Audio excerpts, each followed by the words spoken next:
Кутман кечиңиздер менен эфирде бүгүн программасы, студияда Бурулай Сурманкулова. Бүгүнкү чыгарылыштан кыскача.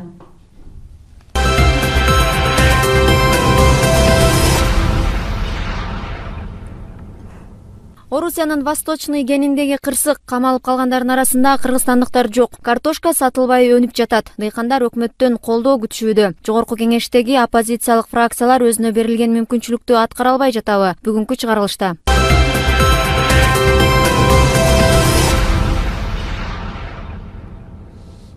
Орусиянын Красноярск аймагындагы алтын кенде камалып калгандардын ичинде кыргызстандыктар жок экенин Тышкы иштер министрлиги билдирди.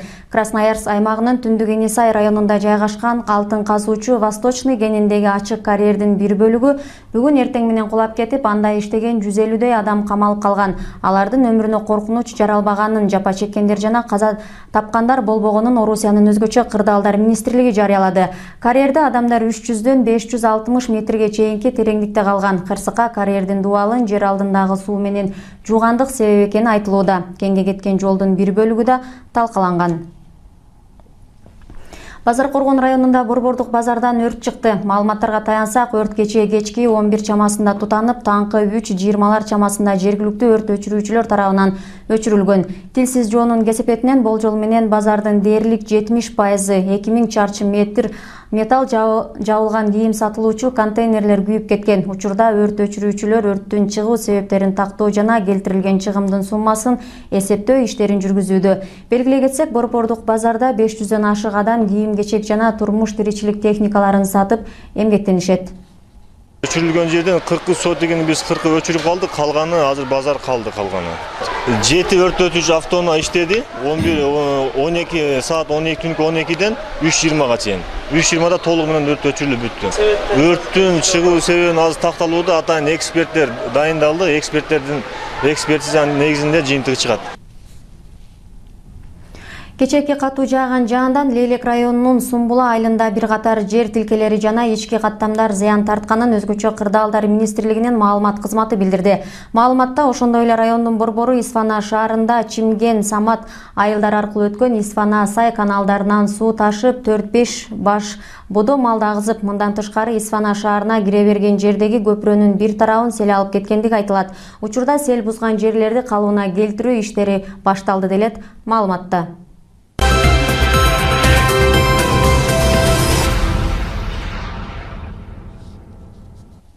Тажик элинин 94% конституцияны өзгөртүү жанана Эмомали Рахмондун президентке кайра шайлануусуна уруксаат берүү боюнча өткөн референдумда макул деген добуш берди. Өлкөнү 1992 жылдан тарта башкарып келе жаткан Рахмон азыркы баш мыйзам боюнча 2020 жылы боло турган шайлоодо президенттикке талапкерлигин кое алмак эмес. Ал эми бул референдум ага мөөнөтүн чектебей, президенттик шайлоого катышууга укук берди. Мындан сырткары президенттикке талапкерлердин жашы 30 жашка чейин төмөндөтүлүп, диний жана улуттук багыттагы партияларды түзүүгө тыюу салынат. Кошумчалай кетсек, Тажикстандын баш мыйзамы 1994 жылдын 6 ноябрында кабыл алынган. Андан кийин 2 рет референдум жолу менен толуктоо киргизилген.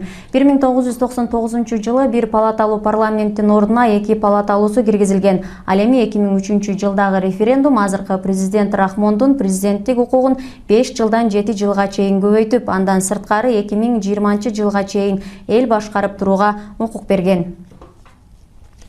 Ушул тапта президент Алмазбек Атамбаев Түркиянын Стамбул шаарында өтүп жаткан дүйнөлүк гуманитардык саммитке катышууда. Анын алкагында Германиянын канцлери Ангела Меркель менен жолугушуп, кыргыз-немис кызматташтыгын талкуулады.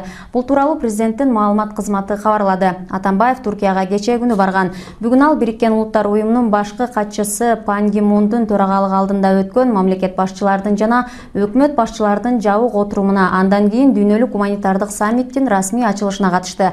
Саммитке 50дөн ашык өлкөнүн лидерлери келген. Бириккен Улуттар уюмунун төрагалыгы менен өтүп жаткан жыйында кризистерге жооп кайтаруу боюнча биргелешкен аракеттер талкууланды. Азыркы мыйзамдарга ылайык айыл өкмөт башчысын жергиликтүү кеңештин депутаттары бекитет. Бирок мындай система өз жемишин бербей, натыйжада коррупциялык факторлор басымдуулук кылып, айыл жетекчилигине татыксыз кадрлар тандалууда. Ошондуктан айыл өкмөт башчысын түз шайлоо аркылуу элдин тандоосуна берүүнү айрым депутаттар демилгелешүүдө. Бүгүн жогорку кеңештин бюджет жана каржы комитетинде аталган маселе кызуу талкууга алынды. Теманы кесиптешим улантат. Жергиликтүү бийлик калк менен тыгыз иштеген орган, андыктан айыл өкмөт башчысын да эл өзү тандап алганы жөндүү экендигин Мыйзам Долбоорунун демилгечиси билдирет. Бүгүнкү күндө эмне үчүн буга келдик дегенде бул бир гана элдин талабы. Анан кийин айта кетиш керек, бул Мыйзам Долбоору мына кече 1-2 айда чыккан жок, 5-чакырыштын аягында, мындайча айтканда 1 жыл мурун киргизилген, БШКга жиберилген, өкмөткө жиберилген, башка тараптар менен макулдашуу, БШКнын тиги шайлоо комиссиясындай сунуштары болгон, өкмөттүн жана айтып кеткендей сунуштары болгон, ошолорду биз оңдоп кайра киргиздик. Аталган долбоор буга чейин өкмөттүн кароосуна жиберилген, бирок өкмөт тараптан мыйзам боюнча так пикир болбогондуктан жана долбоорлор кемчиликтер бар экендиги белгиленип, айрым эл өкүлдөрү кийинкиге жылдырып турууну сунуштады. Ал комитет эмес, депутаттын көз карашы эмес, өкмөттүн көз карашын айтыш керек бул жерде. Бул мыйзамды биз жактырабыз, колдойбуз. Же болбосо биз бүгүн колдобойбуз. Себеби мунун мындай маселелер бар. Айтыла турганда маселеси бар, айтылбай турганда маселеси бар деп. Эгерде бүгүнкү күндө так позиция өкмөттүк болгондон кийин бир 2 жумага жылдырып турайлы. Июндун башында карайлы. Өкмөт дагы өзүнүн позициясын так айтсын, биз дагы ошондон ары жыла турган болойлу. Президентти, парламентти шайлаган мекендештер айыл өкмөт башчысын да тандап алууга мүмкүнчүлүгү жетерин Акылбек Жапаров ырастайт. Биз президентти шайлаганда, анан мына 6-соозу биздин парламентти шайлаганда элге мүмкүнчүлүк беребиз да. Силердин деңгээлиңер жетти. Өлкөнүн жетекчисин шайлаганга ар бириңердин деңгээлиңер бар дейбиз да. Анан айыл өкмөткө келгенде эле чото не то болуп атат деп, бийликке келерин астында бүт президенттер, бүт депутаттар айтты. Элди түз айыл өкмөттү шайлаганга биз мүмкүнчүлүк беребиз деп. Жыйын жүрүшүндө эл өкүлдөрү тарабынан бул мыйзам долбоору аркылуу бир айылдын эли уруу-урууга бөлүнүүсү мүмкүндүгү да айтылды. Ошол эле кезде Бишкек жана Ош шаарларынын мэрлерин да эл тандаса деген сунуштар көтөрүлдү. Мыйзам кабылгандан кийин мыйзам баарына бирдей болуш керек да. Эмне үчүн мына Ош шаары менен мына Бишкек шаарына кошулбай жатат бул мыйзамгачы? Эмнеге кошулбайт ал? Алардын мэрлерди эл шайласа болбойбу мисалы? Biz ушинтип бир мыйзам кабыл алганда эле биз бирдемке таштап кетебиз ушинтипчи. Айыл өкмөттөрдү элдин тандоосуна багыттаган мыйзам долбоору комитетте кийинки жумаларда каралмай болду. Марат Төлөмүш уулу, Рустам Алымбаев, Сентябрь. Расмий түрдө парламентте 2 оппозициялык фракция бар. Алар Республика Ата Журт жана Бирбол. Республика Ата Журтта 28 Бирболдо 12, жалпысы парламенттик оппозицияда 40 мандатка ээ. Бирок анын бирөөсү өлкөнү өнүктүрүү, учурда туш болуп жаткан экономикалык маселелерден чыгуу боюнча өкмөткө альтернативдүү программасын сунуштай элек. Ал турсун шайлоолордо өз талапкерлерин да чыгарбайт. Эмне себептен оппозиция өзүнө берилген мүмкүнчүлүктү аткара албай жатат? Кийинки сюжетте. Өткөн айда спикерди шайлоодо КСДПга атаандаш альтернативдүү талапкерди Өнүгүү Прогресс фракциясынан башка бир да фракция чыгарууга даган жок. Биринчи жолку шайлоодо Өнүгүү лидер Бакыт Төрөбаевди чыгарса, Кыргызстан Канат Исаевди алып чыгып, шайлоодо 2 талапкер тең чыкты. Экинчи жолку шайлоодо КСДП Чыныбай Турсунбековду, Өнүгүү Исхак Масалиевди көрсөттү. Коалиция чечимин жарыялай электе эле оппозиция ал талапкерди колдой турганын Республика Ата Журт жар салды. Айрымдар муну коалицияга кирүүгө кошоматчылык аракет катары баалашты. Жалгыз адамга эми добуш беришет да көбүчө. Жанында тандаганга киши жок. Ошондой болбош керек да. Кайсы бир партия дагы бир кандидат алып чыгып койсо, бул мындай демократиянын шарттарына дагы ылайык келет да, принциптерине. Мына Бишкек мэри шайланды, ага дагы альтернативдүү кандидатты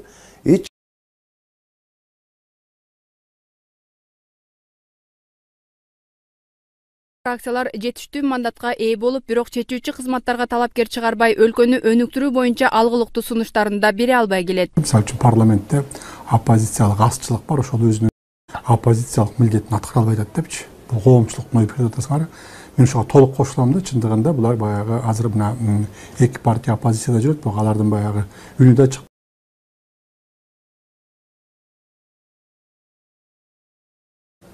Коомчулуктун көңүлүнө тойбогон маселелер менен көтөрүп жүрүшөт, алектенип атышат да. Учурда жергиликтүү кеңештин депутаттары шаар башчыларын шайлап жатышат. Шайлоо көрсөткөндөй,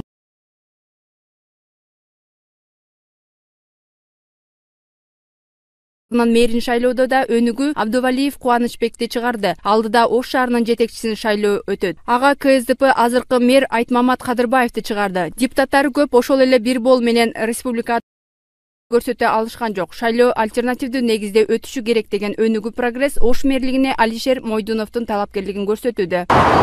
Биринчи кезекте биздин бизнесмендерге, сырттан келген инвесторлорго биз шаардын толук мүмкүнчүлүк шарт түзүп андай өндүрөбүз, мындай өндүрөбүз, ал бир адамдын колунан келбейт эч качан. Ал биздин жаптырып баарыбыз жол бергөнү көрөбүз.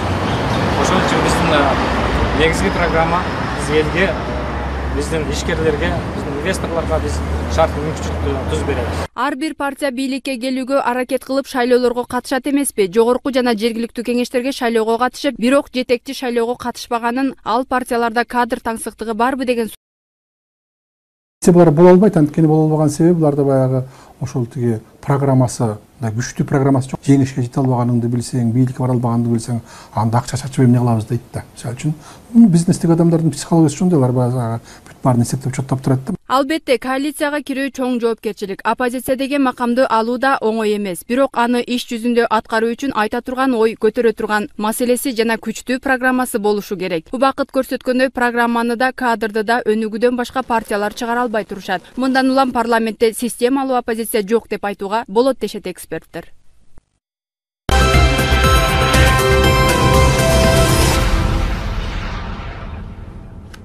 Жылдайга салыштырмалуу быйыл картошка көп өндүрүлгөндүктөн баа түшүп, сатылбай үйүлгөн картошкалар чирип, өнүп жатат. Мындан улам дыйкандар эмгеги акталбай чыгымга дуушар болушууда. Айрымдары өкмөттөн колдоо күтүп жатышканын жашырышпайт. Ал эми министрлик ашыкча азык-түлүгүн сата албай жаткан дыйкандарга колдоо жок экендигин айтат. Дыйкандардын арыз муңу өлкөдөгү картошкага байланыштуу жагдай кандай? Кабарчыбыз иликтеп көрдү.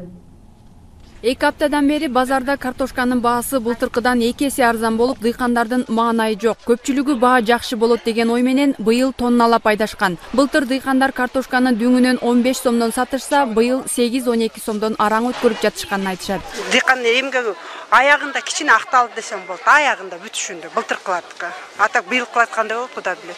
Картошкалар эми быйыл бүт эле товарлар арзан болду го быйыл. Былтырга салыштырганда да, былтырга салганда 2 барабар арзан да.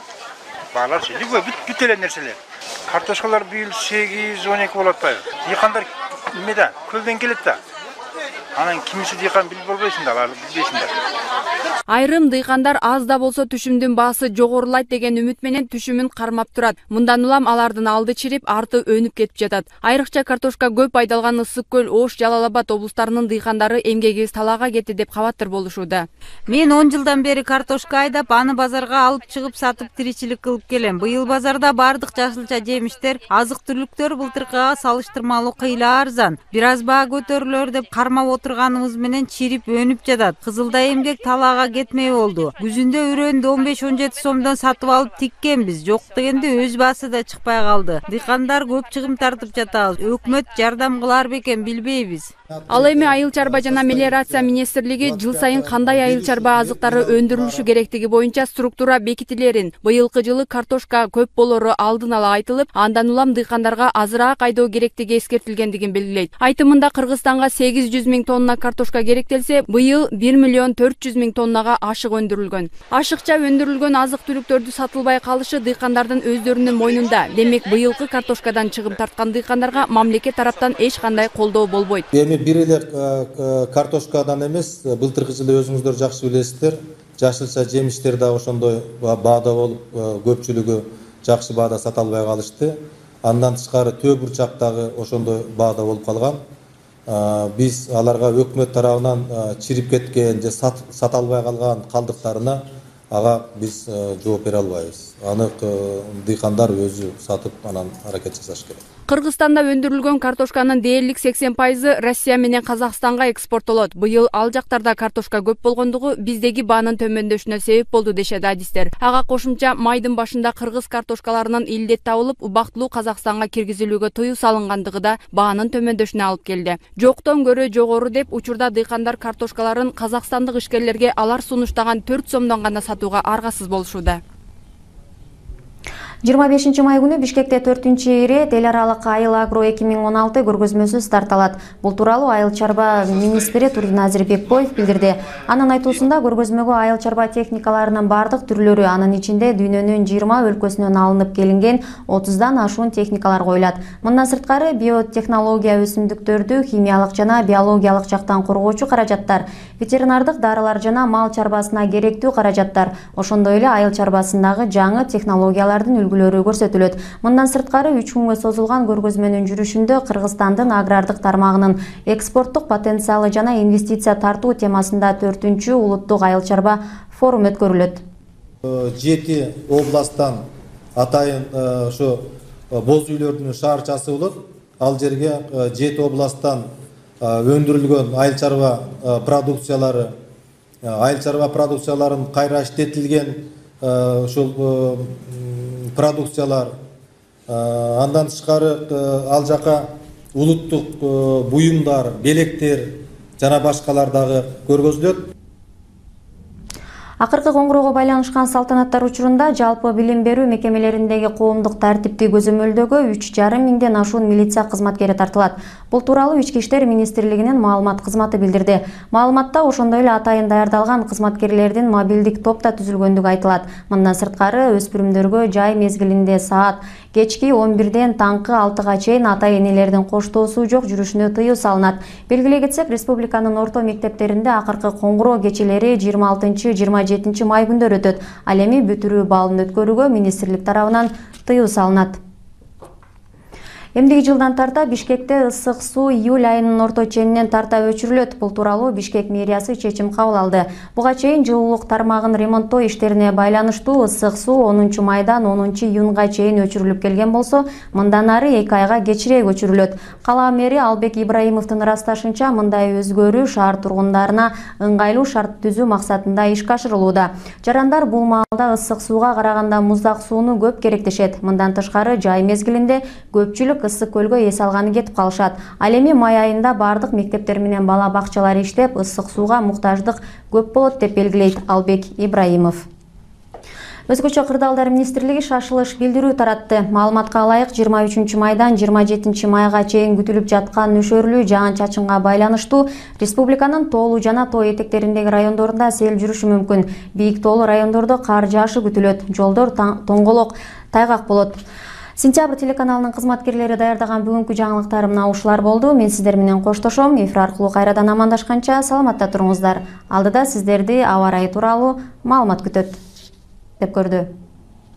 2 аптадан бери базарда картошканын баасы былтыркыдан 2 эсе арзан болуп, дыйкандардын маанайы жок. Көпчүлүгү баа жакшы болот деген ой менен быйыл тонналап айдашкан. Былтыр дыйкандар картошканы дүңүнөн 15 сомдон сатышса, быйыл 8-12 сомдон араң өткөрүп жатышканын айтышат. Дыйкандын эмгеги аягында кичине акталды десем болот, аягында бүтүшүндө былтыркылардыкы. Атак быйылкылар кандай болот, Кудай билет.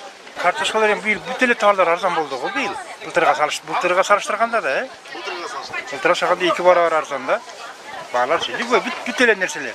Картошкалар быйыл 8-12 болот атпайбы? Дыйкандар эмеде, көлдөн келет да. Анан кимиси дыйкан билип болбойсуң да, алар билбейсиңдер. Айрым дыйкандар аз да болсо түшүмдүн баасы жогорулайт деген үмүт менен түшүмүн кармап турат. Мындан улам алардын алды чирип, арты өнүп кетип жатат. Айрыкча картошка көп айдалган Ысык көл, Ош, Жалал-Абад облустарынын дыйкандары эмгегибиз талаага кетти деп кабаттар болушууда. Мен 10 жылдан бери картошка айдап, аны базарга алып чыгып сатып тиричилик кылып келем. Быйыл базарда бардык жашылча жемиштер, азык-түлүктөр былтыркыга салыштырмалуу кыйла арзан. Бир аз баа көтөрүлөр деп кармап отурганыбыз менен чирип өнүп жатат. Кызылдай эмгек талаага кетмей болду. Күзүндө үрөндү 15-17 сомдон сатып алып тиккенбиз. Жок дегенде өз баасы да чыкпай калды. Дыйкандар көп чыгым тартып жатабыз. Өкмөт жардам кылар бекен билбейбиз. Ал эми айыл чарба жана мелиорация министрлиги жыл сайын кандай айыл чарба азыктары өндүрүлүшү керектиги боюнча структура бекитилерин, быйылкы жылы картошка көп болору алдын ала айтылып, андан улам дыйкандарга азыраак айдоо керектиги эскертилгендигин белгилейт. Айтымында Кыргызстанга 800 миң тонна картошка керектелсе, быйыл 1 миллион 400 миң тоннага ашык өндүрүлгөн. Ашыкча өндүрүлгөн азык-түлүктөрдү сатылбай калышы дыйкандардын өздөрүнүн мойнунда. Демек быйылкы картошкадан чыгым тарткан дыйкандарга мамлекет тараптан эч кандай колдоо болбойт. Бир эле картошкадан эмес, былтыркы жылы өзүңүздөр жакшы билесиздер, жашылча жемиштер да ошондой баада болуп, көпчүлүгү жакшы баада сата албай калышты. Андан тышкары төө бурчак дагы ошондой баада болуп калган. Биз аларга өкмөт тарабынан чирип кеткен же сата албай калган калдыктарына ага биз жооп бере албайбыз. Аны дыйкандар өзү сатып анан аракет жасаш керек. Кыргызстанда өндүрүлгөн картошканын дээрлик 80% Россия менен Казакстанга экспорттолот. Быйыл ал жактарда картошка көп болгондугу биздеги баанын төмөндөшүнө себеп болду дешет адистер. Ага кошумча майдын башында кыргыз картошкаларынын илдет табылып, убактылуу Казакстанга киргизилүүгө тыюу салынгандыгы да баанын төмөндөшүнө алып келди. Жоктон көрө жогору деп учурда дыйкандар картошкаларын казакстандык ишкерлерге алар сунуштаган 4 сомдон гана сатууга аргасыз болушууда.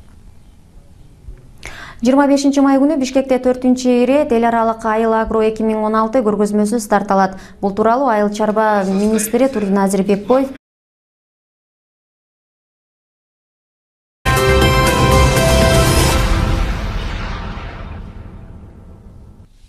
Кутман кечиңиздер менен эфирде бүгүн программасы, студияда Бурулай Сурманкулова. Бүгүнкү чыгарылыштан кыскача.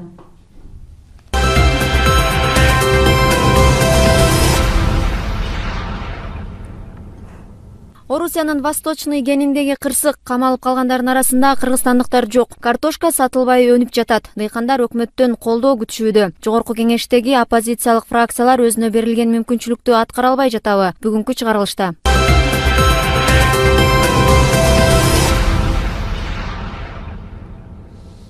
Орусиянын Красноярск аймагындагы алтын кенде камалып калгандардын ичинде кыргызстандыктар жок экенин Тышкы иштер министрлиги билдирди. Красноярск аймагынын Түндүк Энисай районунда жайгашкан алтын казуучу Восточный кениндеги ачык карьердин бир бөлүгү бүгүн эртең менен кулап кетип, анда иштеген 150 адам камалып калган. Алардын өмүрүнө коркунуч жаралбаганын, жапа чеккендер жана каза тапкандар болбогонун Орусиянын өзгөчө кырдаалдар министрлиги жарыялады.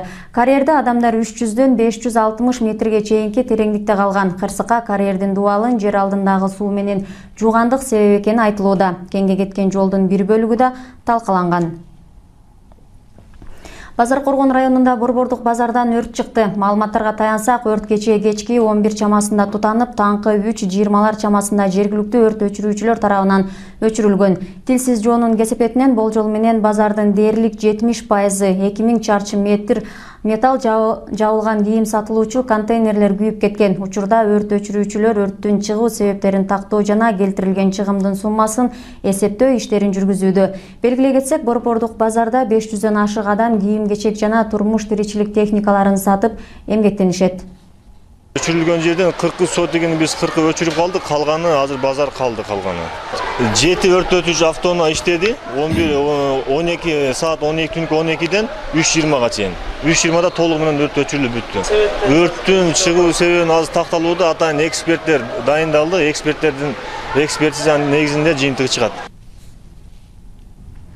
Кечээки катуу жааган жаандан Лейлек районунун Сумбула айылында бир катар жер тилкелери жана ички каттамдар зыян тартканын өзгөчө кырдаалдар министрлигинин маалымат кызматы билдирди. Маалыматта ошондой эле райондун борбору Исфана шаарында Чимген, Самат айылдар аркылуу өткөн Исфана Сай каналдарынан суу ташып 4-5 баш бодо малды агызып, мындан тышкары Исфана шаарына кире берген жердеги көпүрөнүн бир тарабын сел алып кеткендиги айтылат. Учурда сел бузган жерлерди калыбына келтирүү иштери башталды делет маалыматта.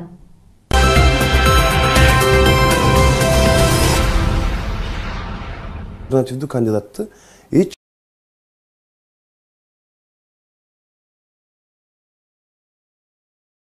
фракциялар жетиштүү мандатка ээ болуп, бирок чечүүчү кызматтарга талапкер чыгарбай, өлкөнү өнүктүрүү боюнча алгылыктуу сунуштарын да бере албай келет. Мисалы үчүн парламентте оппозициялык азчылык бар, ошол өзүнүн оппозициялык милдетин аткара албай атат депчи. Бул коомчулуктун ой пикирин мен ошого толук кошулам да, чындыгында булар баягы азыр мына эки партия оппозицияда жүрөт, бирок алардын баягы үнү да чык.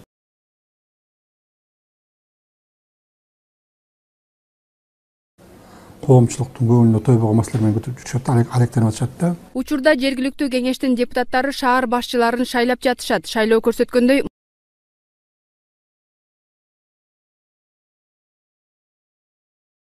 мэрин шайлоодо да өнүгүү Абдувалиев Кубанычбекти чыгарды. Алдыда Ош шаарынын жетекчисин шайлоо өтөт. Ага КСДП азыркы мэр Айтмамат Кадырбаевди чыгарды. Депутаттары көп, ошол эле бир бол менен республика көрсөтө алышкан жок. Шайлоо альтернативдүү негизде өтүшү керек деген өнүгүү прогресс Ош мэрлигине Алишер Мойдуновдун талапкерлигин көрсөтүүдө. Биринчи кезекте биздин бизнесмендерге, сырттан келген инвесторлорго биз шаардын толук мүмкүнчүлүк шарт түзүп беребиз. Өзүңөр билесиңер, Биз андай өнүктүрөбүз, мындай өнүктүрөбүз, ал бир адамдын колунан келбейт эч качан. Ал биздин жалпы баарыбыз чогуу бир өнүгөбүз.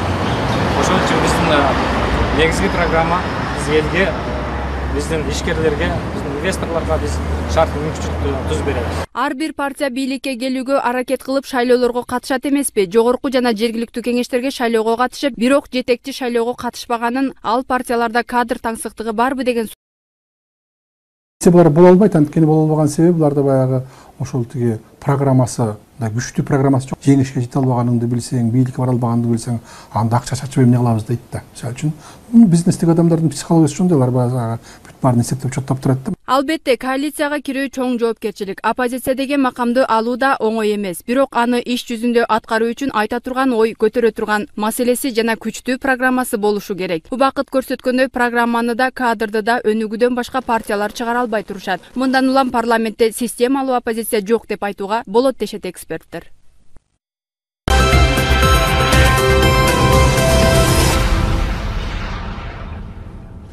Жылдайга салыштырмалуу быйыл картошка көп өндүрүлгөндүктөн баа түшүп, сатылбай үйүлгөн картошкалар чирип, өнүп жатат. Мындан улам дыйкандар эмгеги акталбай чыгымга дуушар болушууда. Айрымдары өкмөттөн колдоо күтүп жатышканын жашырышпайт. Ал эми министрлик ашыкча азык-түлүгүн сата албай жаткан дыйкандарга колдоо жок экендигин айтат. Дыйкандардын арыз муңу өлкөдөгү картошкага байланыштуу жагдай кандай? Кабарчыбыз Илик Муштада. Ал комитет эмес, депутаттын көз карашы эмес, өкмөттүн көз карашын айтыш керек бул жерде. Бул мыйзамды биз жактырабыз, колдойбуз. Же болбосо биз бүгүн колдобойбуз. Себеби мунун мындай маселелер бар. Айтыла турганда маселеси бар, айтылбай турганда маселеси бар деп. Эгерде бүгүнкү күндө так позиция өкмөттүк болгондон кийин бир 2 жумага жылдырып турайлы. Июндун башында карайлы. Өкмөт дагы өзүнүн позициясын так айтсын, биз дагы ошондон ары жыла турган болойлу. Президентти, парламентти шайлаган мекендештер айыл өкмөт башчысын тандап алууга мүмкүнчүлүгү жетээрин Акылбек Жапаров ырастайт. Биз президентти шайлаганда, анан мына 6-соозу биздин парламентти шайлаганда элге мүмкүнчүлүк беребиз да. Силердин деңгээлиңер жетти. Өлкөнүн жетекчисин шайлаганга ар бириңердин деңгээлиңер бар дейбиз да.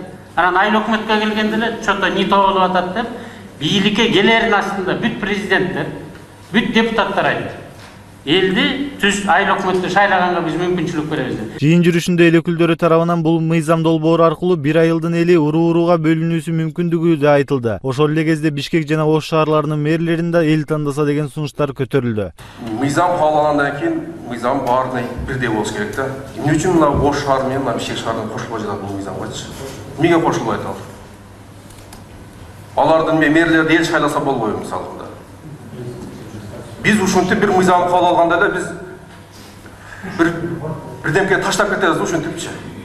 Айыл өкмөттөрдү элдин тандоосуна багыттаган мыйзам долбоору комитетте кийинки жумаларда каралмай болду. Марат Төлөмүш уулу, Рустам Алымбаев, Сентябрь.